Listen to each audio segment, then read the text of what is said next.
Hey, Bulls and Bears. I hope everyone is well. Back with another dose of economic reality. And we have some pretty big updates here on the economy.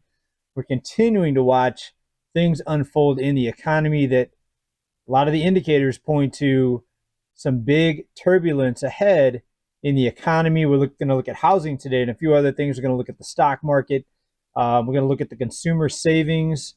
Lots of other things to get into here. Kind of a lot of different areas that we want to touch on today as far as the economy. But we know that 2024, obviously, they want to keep this economy looking as good as possible. When I talk about they, I'm talking about the bankers, the ones that decide how much money to create and put out there in the form of debt and what interest rates are going to be and all that.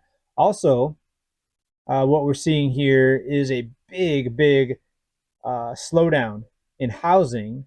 Of course, it's been slowing down, but there's some new indicators out that we're going to talk about here in just a few minutes. But first, let's talk about cuts. And we see, of course, tons of layoffs happening. What they're doing, though, and we're talking about the talking heads, the people on the business news networks, is they're trying to point to the jobs added numbers as evidence that the economy is doing really well. But in the background, we see all these layoffs happening. And what we find out is a lot of the jobs that were added are second jobs, they're third jobs, people working two part-time jobs, multiple jobs. So these people that are losing their jobs over here, going out and getting two part-time jobs, that's chalked up as job growth, while they don't subtract the jobs that are lost from the jobs added. So you have all these data points that are very confusing and honestly wrong and deceptive. Right. So let's get into this here. News channels are going to be cutting not just jobs, but cutting pay for these news anchors. And this is out of Mediaite. Let's just bring up an image here real quick. And what do we see here? Survivor, cable news braces for the great pay cut. So some of these highly paid news anchors are going to get their pay slashed. Now, we did see a lot of layoffs in the news and media industry, especially the big cable news networks. And what they've done is for the time being, is they've decided to keep these highly paid talking heads on the payroll. But now they're talking about, instead of just cutting staff, they're talking about cutting the pay of some of these talking heads. And this article goes on to outline it pretty well. Earlier this month, a reporter was scrutinizing the large salaries of big names at these news networks. And I've always been fascinated at how much these people make, especially when they just sit there and, for the most part, 99% of the time, it seems like they're reading a script. And what they're saying and even their voice doesn't sound natural. They're reading a script like this, and it was reported today that the economy grew at this and this percent, and the economy is doing great and wonderful. The way that they speak, no one that I've ever met in my life actually talks like that. So, congratulations to all the people out there that cut the cable and decided not to pay every month to have these news networks out there reading off of a script. And of course, cable's a lot more than just news channels and news networks. But you know what I'm saying. It's congratulations to everyone that cut the cable. And that's, I think, what led to this. A lot of people are cutting the cable. And the article that I just pulled up even talks about that. It talks about all the people that decided to say, bye bye, cable news, we don't need you. To some people, now you're just on the internet. You don't need corporate news media to tell you what's going on. You can watch a lot of channels, including this one. And thank you for being here, by the way. So, yeah, a lot of news networks cutting jobs, and we're going to see how this plays out, but slashing salaries for some of these, in my opinion, overpaid news anchors. Now, let's go ahead and transition a little bit here. Let's talk about investments. And I, over the last couple of days, noticed a big jump in some of the cryptos that I've been holding, some of them up 50%. So what I'm seeing here now is I'm tying these two things together. This is just my take on what's happening right now. We're seeing a lot of billionaires sell shares of their own companies, a lot. Record-breaking share sales from multiple billionaires. We talked about it here many times. We've got the Walton family from Walmart. We've got Bezos. We've got Zuckerbucks over there. Who was another recent one? Diamond from JP Morgan. Huge share sales from these mega billionaires. And what I think is they see something coming down the line here, and I think they're probably seeing that within their own company profits and what's happening. And it's very alarming. And I think a lot of these billionaires are going out and putting their money possibly into cryptos. I think instead of just parking it in cash, a lot of them are going to go to cryptos. And I think ultimately it's going to be precious metals. And I would say I wouldn't give advice on this, but what I'm doing is I'm upping my position in physical silver.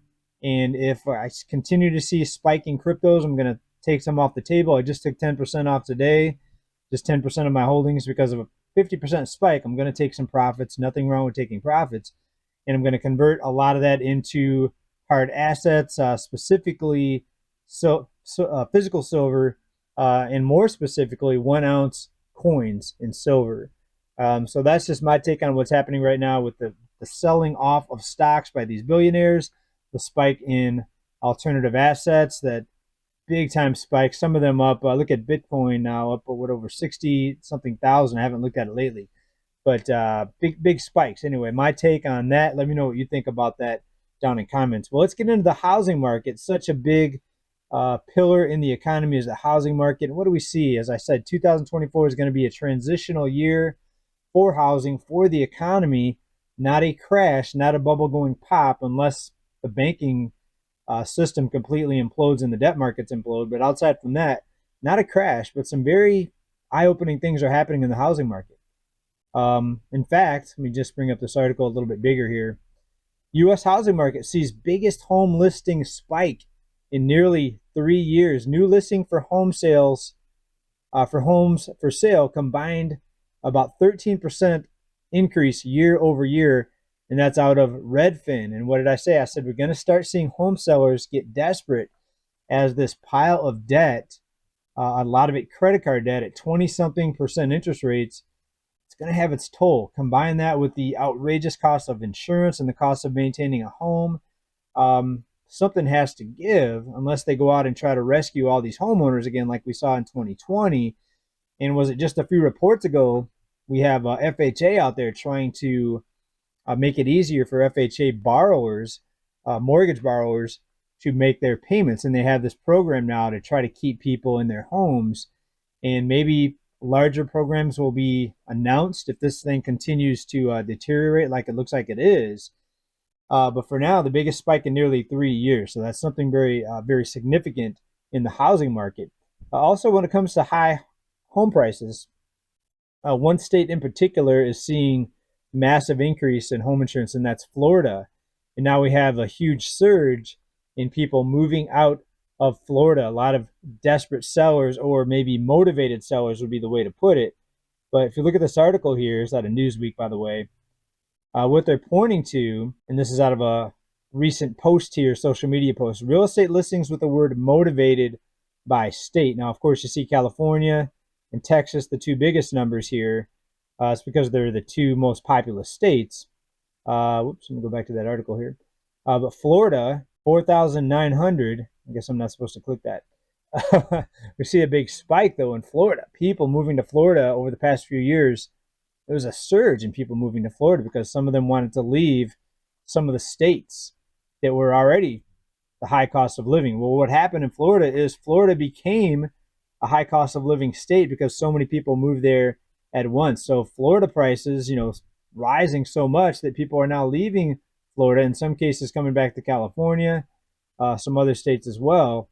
But it's interesting. We see a lot of people from New Jersey moving to California because New Jersey, outrageous property taxes up there and cost of living.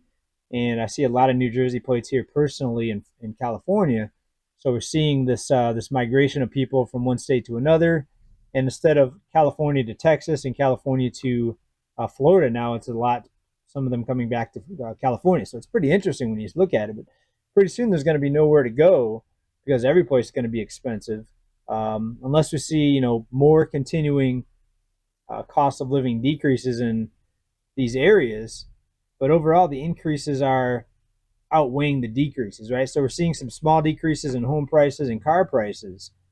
But overall, prices are still rising when you look at just the total, the bundle, the big picture of the cost of living, unfortunately.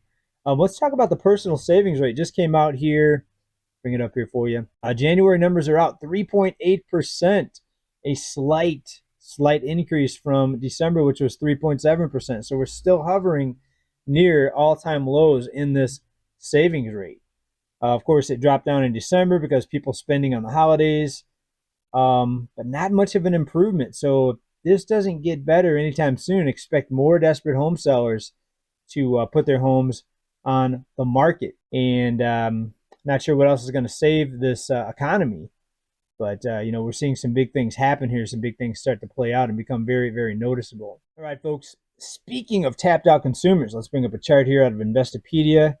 Recent numbers here, fourth quarter numbers are out. More automobile borrowers are behind on their payments. It's now spiked up to 7.7 as of the fourth quarter. Now, of course, we're just entering the third quarter here in 2024, going into March here.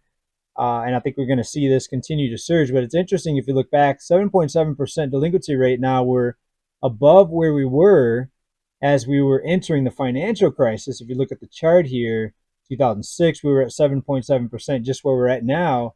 And that was the beginning of a big increase where it spiked all the way up to almost 11% delinquency rate. So we're on the way there from 5 to 7.7. We're headed towards that 11%, I think, here. I think in the next few months, I think by summer and going into fall, we might see us approaching where we were at the beginning of this financial crisis, 14 years ago now, 15 years ago. 16, if you look at 2008 as the year of the beginning of the financial crisis. So definitely some interesting things happening. And when you look around, we see that the numbers are telling us a much different story than what's being told out of this, a lot of the corporate news media about how well and how awesome the economy is and how the economy is growing, when we know that economic growth is, for the most part, people taking on debt and spending money they don't have, aka borrowed money. But when that is the gauge of the economy, how much longer can that last at these interest rates, at the mortgage rates where they're at right now? So expect to see more interesting things unfold here in the near future. Wanted to get into this article here. The worst spike in core services inflation, the PCE inflation, the biggest spike in 22 years. Here's the headline. Core inflation services dished up bad head fakes last time we looked at it. And we're seeing another big spike in this type of inflation, folks. So core inflation, look out for overall inflation. And, be wise to what's happening. Look at what the insiders are doing. Look at the recent spike in alternative assets. It looked like big money leaving the stock market, going into other assets. So maybe take some profits like I did recently. Other than that, please let me know what you think about all this down in the comments. We're going to wrap this one up here as always. Thank you for being here. Keep stacking. And please subscribe if you haven't already. And we're going to stay on top of things for you. And we're going to navigate this economy together here. It's going to be a very, very fun year. And we're going to get to it together. Thanks, everybody, again, for being here. Talk to you soon. Bye.